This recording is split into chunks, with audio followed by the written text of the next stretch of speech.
I was thinking about the typical trajectory of a music superstar. You hit it big, you make a ton of money, and then inevitably the music industry changes. The hits stop coming. Mm-hmm.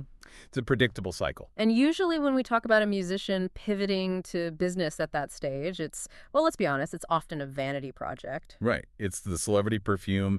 It's the branded vodka. It's a licensing deal where they just slap their name on a product to squeeze a little more revenue out of a dying brand. It's usually a cash grab. Exactly. It's survival mode. Right. But the story we have today is fundamentally different.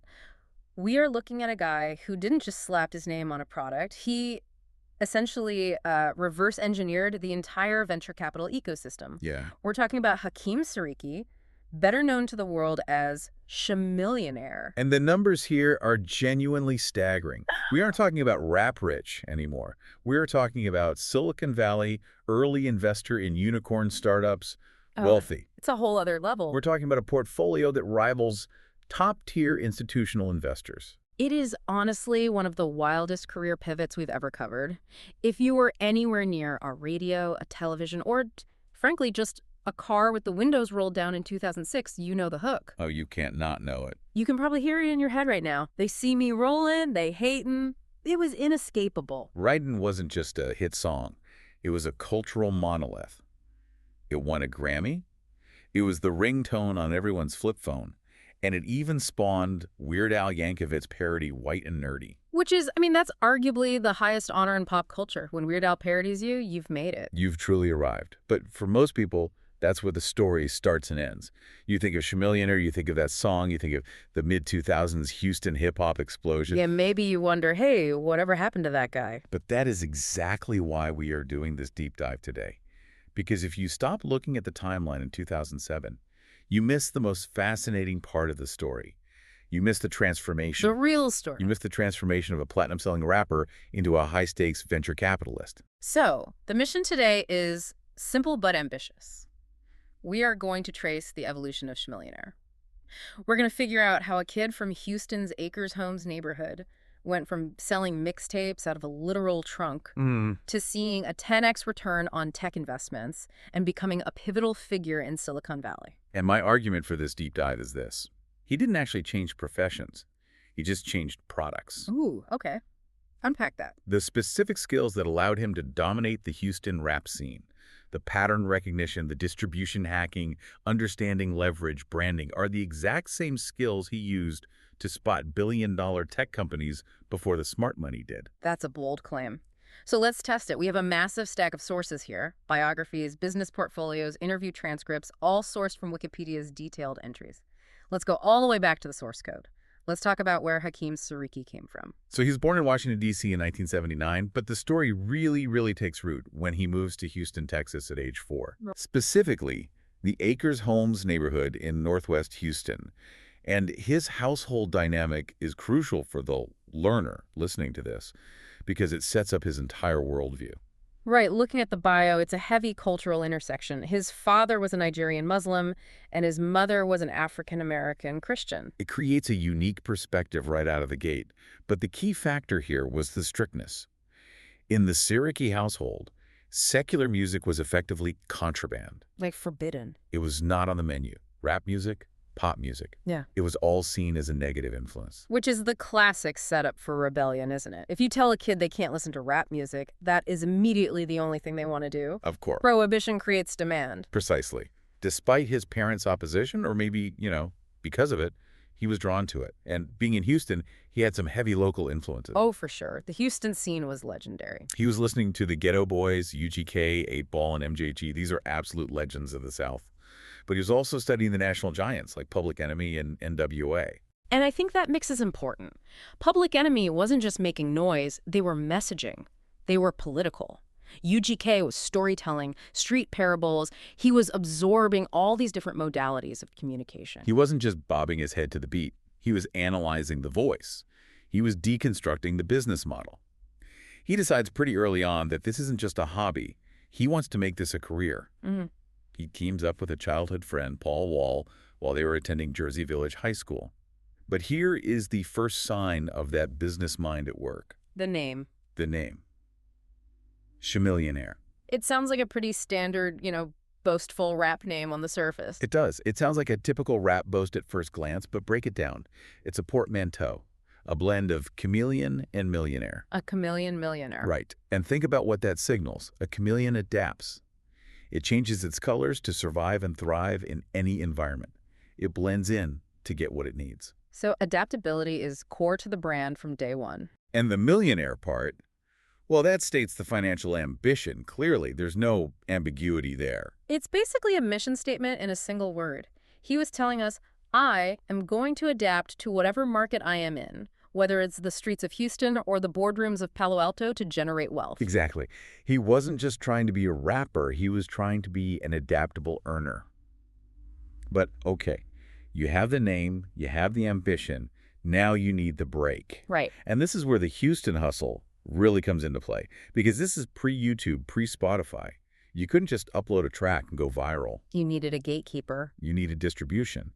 And in Houston, the node in the network was a guy named Michael 5000 Watts. Okay, so who was he? He ran Swishahouse, Yeah. which was the label for the slow-down, chopped and screwed sound that Houston is famous for. If you wanted to make it in that city, you had to go through Watts. Now, most kids trying to get on would just try to hand him a demo tape. You know, hey, listen to my mixtape, please. Which is low-value signaling. Everyone does that. You're just Yeah. another CD in a giant pile. So what did they do differently? Chamillionaire and Paul Wall took a different approach. Yeah. They analyzed what Watts needed. He ran a business, so they proposed doing promotions for Watts' company. That is so smart. They didn't ask for a favor. They offered labor. Let us work for you. Let us add value to your enterprise. It's the classic internship strategy. Get in the building, make yourself indispensable, learn the business from the inside out. Once they were in the inner circle, once they had built that social capital, They could make their move. they convinced Watts to let them freestyle on an intro to his radio show on KDXX-FM. And this is high stakes, right? This is live radio. If you choke, you're done. You don't get a second chance. It was their Eminem and 8 Mile moment. And they performed so well that Watts was impressed. He didn't just play it on the radio, he put their verses on one of his mixtapes. And you have to understand, in the mixtape era of the early 2000s, specifically in Houston, that was everything. Everything. That was the homepage of YouTube. That was the New Music Friday playlist. Getting on a Swishahouse mixtape was the stamp of approval. It was instant validation. They became staples on the circuit. They formed a group called the Color Changing Clique. Again, with the chameleon theme, you see the branding is consistent. It's right. And they released a collaborative album in 2002 called Get Yam Mind Party. Correct. Now, I was looking at the numbers here, and for an independent release, this is staggering. It sold over 150,000 copies, independent. Let's pause on that. 150,000 physical CDs. No major label machine behind them. No big marketing budget. Just hustle, trunk sales, small record shops, and word of mouth. And think about the economics of that. In a major label deal, an artist might get $1 or $2 per album if they're lucky after recouping costs. If they're lucky, yeah. Independent, you're keeping the vast majority of that revenue, even if they're making, what, $5 or $6 profit a disc? You do the math. It's a significant amount of money. That is serious revenue for 2 kids out of high school. It's proof of concept. In the startup world, we'd call this product market fit. They proved that people were willing to pay for what they were creating before they ever signed a contract with a major corporation. And the industry noticed. Oh, yeah. The Source magazine nominated it for Independent Album of the Year. They were dubbed Houston's answer to 50 Cent and G-Unit. That's a huge comparison at the time. So naturally, the majors come calling. You can't ignore those numbers. The data is too good. It's undeniable. In 2005, Sariki signs as a solo act to Universal Records. But he doesn't just sign a standard artist deal. What does he do? He founds Chamillionaire Entertainment. Which signals that ownership mindset again. He's building his own entity, his own fiefdom within the larger structure of the empire. He's thinking like a CEO, not just an employee. Exactly. And this leads to the mainstream explosion. November 2005, he releases The Sound of Revenge. And this album, I mean, it debuts at number 10 on the Billboard 200. It goes platinum. But we have to talk about Writin'. We have to. It's the track that changed everything. Featuring Crazy Bone from Bone Thugs and Harmony. A legend in his own right. An incredible feature. The song just takes off. It hits #1 on the Billboard Hot 100. Number 1. It wins the Grammy for Best Rap Performance by a Duo or Group in 2007. The video wins Best Rap Video at the MTV VMAs. It was a cultural phenomenon. And the cultural impact was just massive. I mentioned Weird Al earlier, but that's actually a huge badge of honor. You know you've made it when Weird Al wants to parody you. White and Nerdy was huge in its own right. It was. Yeah. And it cemented Chamillionaire as a household name. But here is where the story takes a turn that I think surprises a lot of people. Okay. He's on top of the world. He's a gangster rapper by genre definition. And he starts working on his second album, Ultimate Victory. And he makes a very specific creative choice. This blew my mind when I read it. The album, Ultimate Victory, contains zero profanity. None. Not a single curse word. In 2007 rap, that is almost unheard of, especially for an artist who came up in the Houston street scene. So why? Why did he do that? Was it the parents' influence coming back? Was he trying to clean up his image for grandma? It seems to be a mix of things, but primarily it was a differentiation strategy. Look at it through a business lens. Mm-hmm. He saw that profanity was a limiting factor for distribution.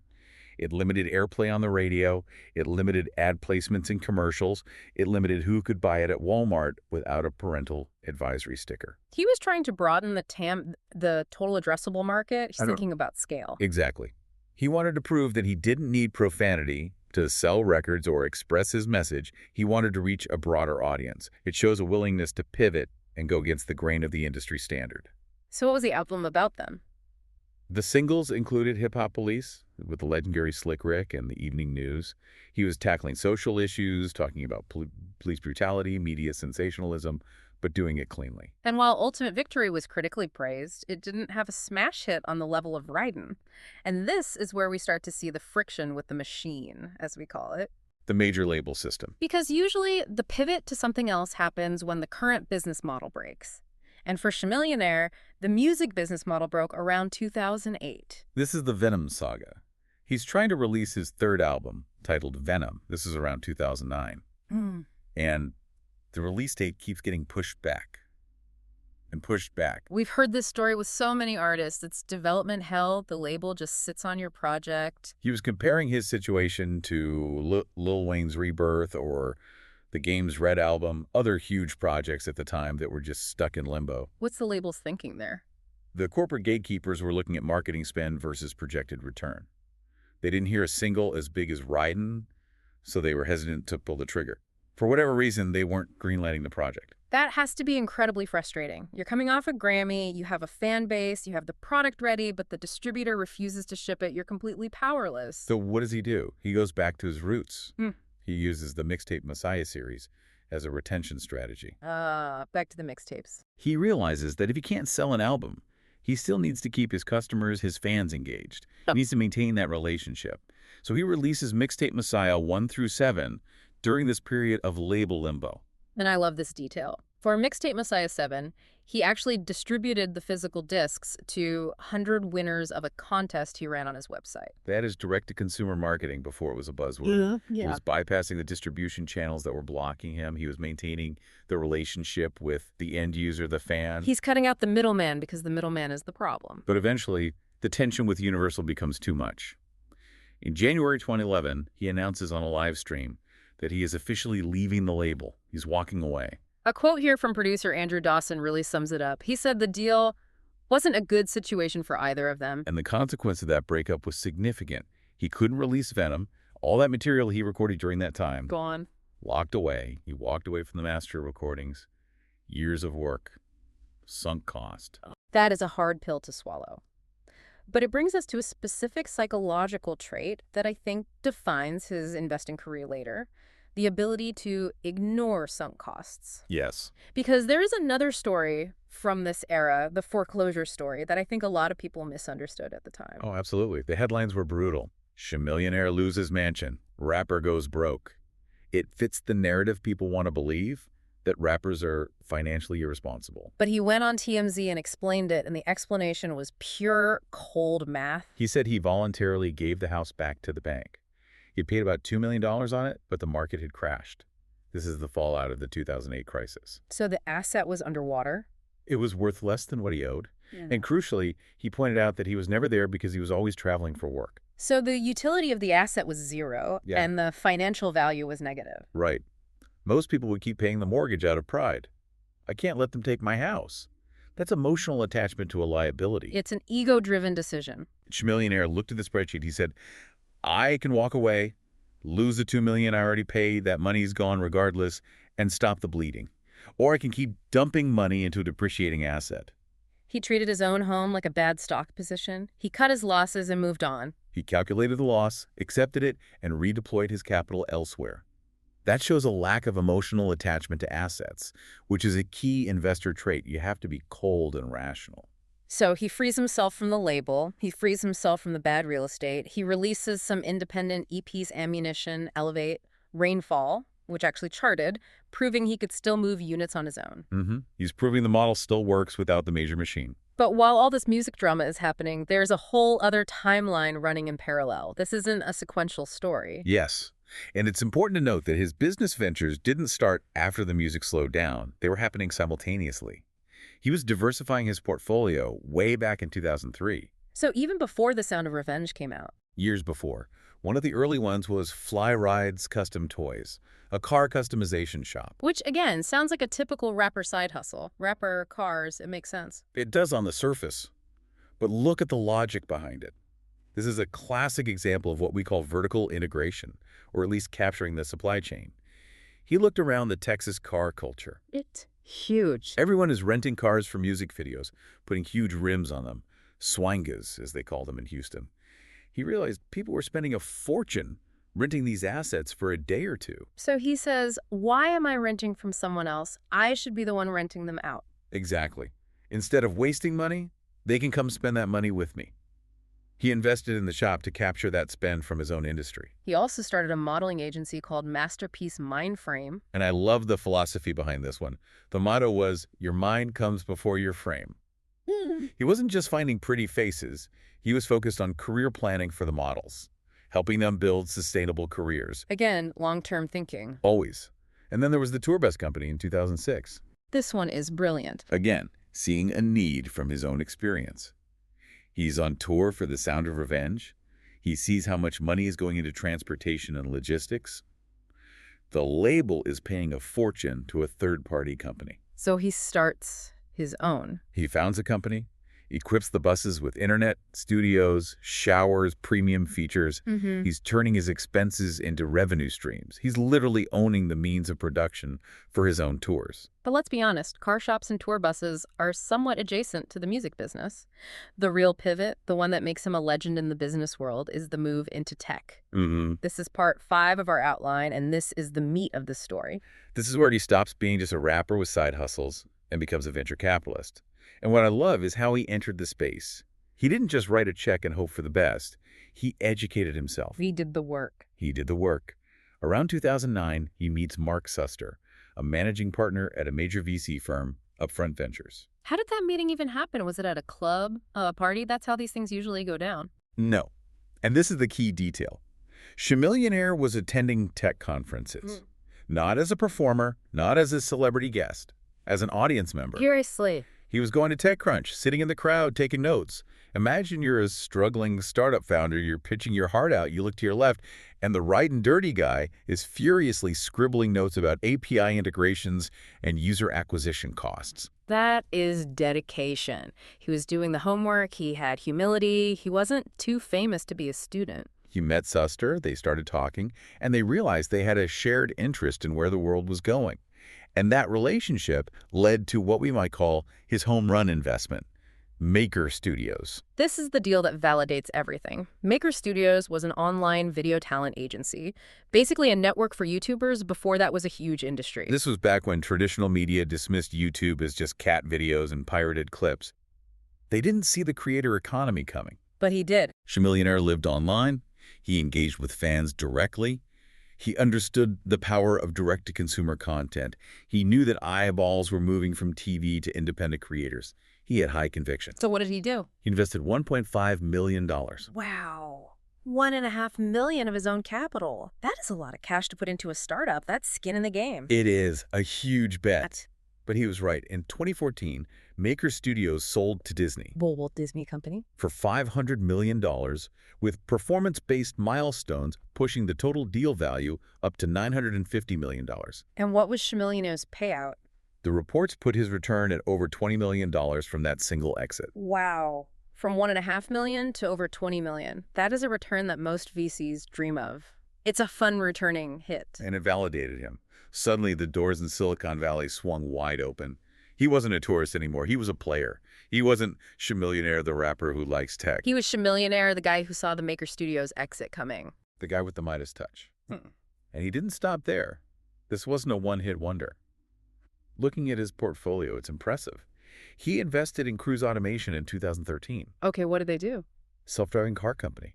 Again, think about the foresight. 2013. Self-driving was barely a concept for the general public. It sounded like science fiction. People were still skeptical of electric cars, let alone self-driving ones. Exactly. But he saw the potential. General Motors bought Cruise for over $1 billion in 2016. Another massive exit. A huge one. He also invested in Lyft in 2015. It's ride-sharing giant. And in 2019, he stated he was still bullish and holding long-term. He saw this shift from car ownership to transportation as a service. It's that same adaptability. He's looking for where the puck is going, not where it is. It's incredible consistency. He's not just getting lucky. He has a thesis, and the industry recognized it. They had to. In 2015, Upfront Ventures' Mark Suster's firm appointed him entrepreneur in residence. What does that title actually mean? Is it just a celebrity endorsement? No, that title matters. An entrepreneur in residence isn't a mascot. It's a functional role where you're expected to bring deal flow, offer strategic advice to portfolio companies, and help shape the firm's direction. So he's on the inside. He's on the team. Mark Suster praised him specifically for understanding social media engagement and viral marketing. He noted that Chamillionaire was hanging out with Y Combinator Associates. Y Combinator is the premier startup accelerator in the world. So he's in the trenches with the next generation founders. Exactly. He was doing the work, building the network, providing value beyond just his checkbook. So he's got the cred, he's got the money, but he also seems to have a mission. We need to talk about Convos and his focus on minority investments, because this is where he starts building platforms, not just investing in them. Right. In 2018, he launches Convos. It's a social media app. What was the problem he was trying to solve there? Another social media app seems like a tough market to crack. It is. But he was unhappy with the toxicity of existing social media. He felt platforms like Twitter were dehumanizing. Just text on a screen, lots of trolling, no real connection. I think we can all relate to that. Convos was designed for face-to-face conversation. The idea is you send a 15-second video clip to an influencer, a celebrity, an expert, and they can reply with the video. It brings the humanity back into the interaction. A video-based dialogue. Exactly. And he had some heavy hitters backing him. Snoop Dogg, Justin Can, who founded Twitch and major VC firms like Greycroft Ventures. So he's got the network to back his own plays now. But beyond his own app, he started looking at the venture capital landscape itself and saw a massive inefficiency, a flaw in the market. Okay. He noted a statistic. 87% of VC-backed CEOs are Caucasian and 97% are men. 97% men. That is a staggeringly lopsided number. From an investment standpoint, forget the politics for a second. That is a market failure. That means you are ignoring a huge pool of talent and ideas. If 97% of the money is chasing 50% of the population, the other 50% represents a massive arbitrage opportunity. You're leaving money on the table by only looking in one place. So he took action. In 2019, he partnered with another rap legend, E40. E40, I love that connection. Two titans of independent hustle and business acumen. Absolutely. They pledged to invest $25,000 into a startup founded by a woman or a person of color. And that expanded into a $100,000 competition featuring Damon John from Shark Tank. He's creating his own pipeline for diverse founders. And who won that competition? Yeah. This is what I love. It wasn't a music app. It wasn't a fashion line. It was a founder named Pierre Laguerre. His company is Fleeting Pro. And what does Fleeting Pro do? It handles trucking logistics. It's an app that connects commercial truck drivers to companies that need them. Trucking logistics. It's unsexy. It's infrastructure. It's nuts and bolts. That is where the real money is. Chamillionaire isn't looking for cool. He's looking for essential. He's investing in the backbone of the economy. He also invested in a company called Atoms in 2019. Was there innovation? It was the first footwear company to offer quarter sizes. Quarter sizes. Yeah, instead of just 9, 9.5, 10, they offer 9.25, 9.75. That makes so much sense. Why do shoes only come in halves? People's feet aren't that standard. Exactly. It's a disruption of a legacy industry through a simple, user-centric fix. It's a data-driven approach to a problem everyone just accepted. And more recently, in 2022, he launched the beta for something called Access Club. which appears to be a private, members-only social club for investing in deal flow.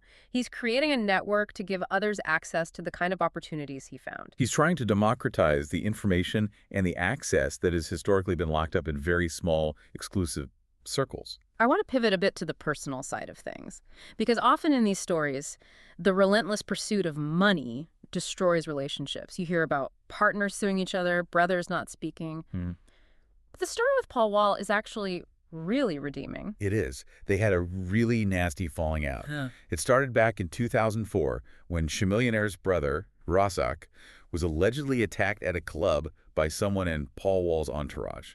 That's serious. That's family. That's a line you don't cross. It was, and for years, the two childhood friends who started the color-changing clique together, who came up together, were not speaking. There were diss tracks. It was ugly. But they fixed it. They did. Yeah. In 2010, they did a full reunion tour.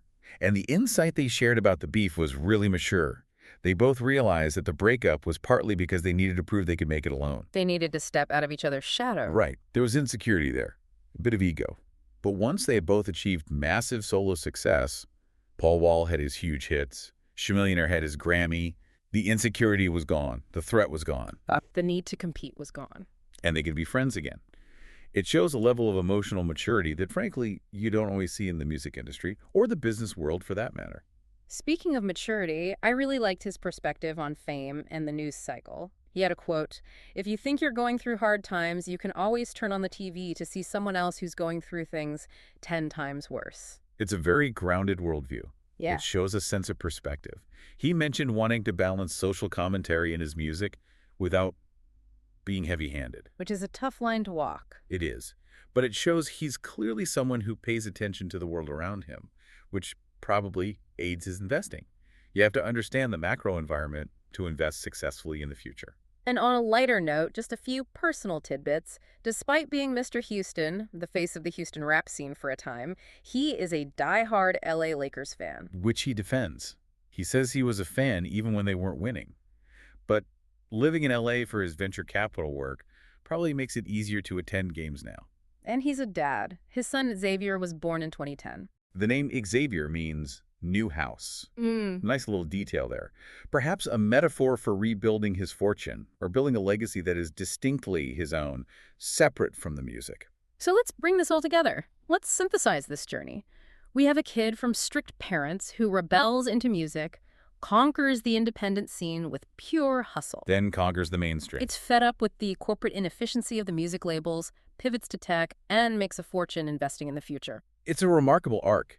And I think the key takeaway here, going back to my initial point, is about skill translation. Hakeem Siriki proved that the skills required to survive and thrive in the music industry, the hustle, the branding, the ability to identify trends, the ownership mentality, those skills translate perfectly to high-stakes investing. He wasn't just lucky with one hit song. He built a system for identifying value. Exactly. His career challenges the notion of what a rapper's retirement looks like. It wasn't a clothing line. It wasn't a vodka brand. It was self-driving cars, software, and logistics. He didn't just want to be rich. He wanted to be ahead of the curve. He wanted to own a piece of the future. Here is a provocative thought to leave you with. Chamillionaire canceled an album, Venom, because the business terms weren't right. He hasn't released a proper studio album since 2007. That's nearly 20 years ago. And yet, he became wealthier and more influential after the music stopped. It raises a fascinating question. Was the music just the seed capital for the real vision all along? Was Ryden just the most successful Series A funding round in history? Did he use the rap game to fund the Hakeem Siriki IPO? Was rap just the liquidity event he needed to become who he really was? Right. A master capital allocator. That is something to think about. If you're listening to this, look at your own skills. You might think you're just good at one thing, but maybe that one thing is just the seed capital for your next chapter. What skills can you translate to a totally different field? Well said. A powerful lesson. Thanks for diving deep with us. We'll catch you on the next one.